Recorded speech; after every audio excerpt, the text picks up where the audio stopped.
For a long time, the Philippines has had the unfortunate moniker of sick man of Asia dahil sa slow economic growth and political instability. But in recent years, parang umiba ang inip ng hangin. In fact, the Philippines has been called the rising tiger of Asia in the past 5 or 6 years. And this is because of relative political stability and robust economic growth. In fact, under the Aquino and Duterte administration, the Philippines has had one of the fastest growth rates in the world. But this year has been hard for everyone, most especially for the Philippines. Base sa latest numbers, mukhang Pilipinas ay worst outbreak ng COVID-19 sa Southeast Asia and arguably in the entire East Asia region.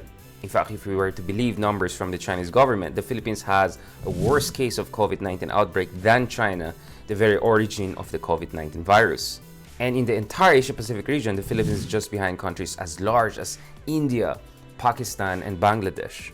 The problem is, pagdating sa ekonomiya, the Philippines has also had one of the worst performances in the entire region.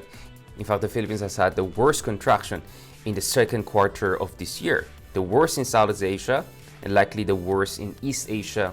In fact, the Philippines is technically in a recession dahil hindi lang sa quarter 2, but even sa quarter 1 nagkaroon tayo ng economic contraction. Because of the Taal volcano, among other factors, our GDP growth rate actually in the quarter 1 of this year contracted by less than 1%. That 0.7% contraction was followed by 16.5% contraction between April and June, the second quarter of this year, according to the Philippine Statistics Authority. Now, by far, that's the worst since the 1980s. Now, it's true that lahat nahihirapan, but in the Southeast Asian region, for instance, the Philippines has had the worst contraction, and the only country that came close to the Philippines was Singapore, which had more than 10% contraction in the second quarter of this year.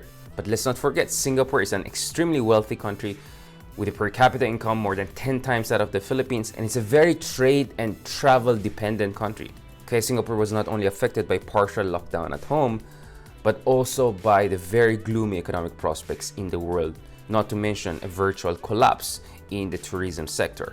According to Claire Dennis Mapa of the Philippine National Statistics Authority, this is the first time since 1991 na nagkaroon tayo ng 2 consecutive quarterly contractions. Now, according to International Monetary Fund earlier this year, at some point dahil napaka-stringent yung lockdown dito sa Pilipinas, we had up to 75% reduction in economic activity. Many of our neighbors and countries around the world are recovering from contractions in the second quarter, but the Philippines has already had 2 quarterly contractions, and in the third quarter, our recovery could be quite slow. That is a warning of a lot of experts, especially now na bumabalik na naman tayo sa modified or enhanced community quarantine. Ayon sa Ibon Foundation Chief Economist Sunny Africa, growth falling to negative 16.5% in the second quarter from 5.4% in the same period last year is an unprecedented 21.9 percentage point drop.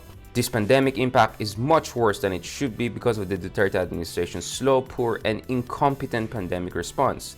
The economy will falter as the virus continues to spread. In a way, the Philippines is getting the worst of both worlds. Despite having one of the longest and strictest lockdowns in the world, it also has one of the worst cases in the Asia-Pacific region. So how can we have one of the strictest and longest lockdowns in the world and at the same time one of the worst outbreaks in the region? Clearly, the status quo is not working, and perhaps it's time for President Duterte to radically change his strategy and approach. And perhaps he shouldn't just wait for vaccines from China before restarting our economy. Huwag natin kalimutan, we need to deal with the COVID-19 virus. We don't want to overwhelm our frontliners and our already fragile healthcare. At the same time, we don't want more and more people being driven to poverty and desperation and hunger, because that in itself could be a source of humanitarian crisis. So sadly, only few years after the Philippines started becoming the rising tiger of Asia, some are asking if the Philippines is once again the sick man of Asia. Stand with us, stand for truth.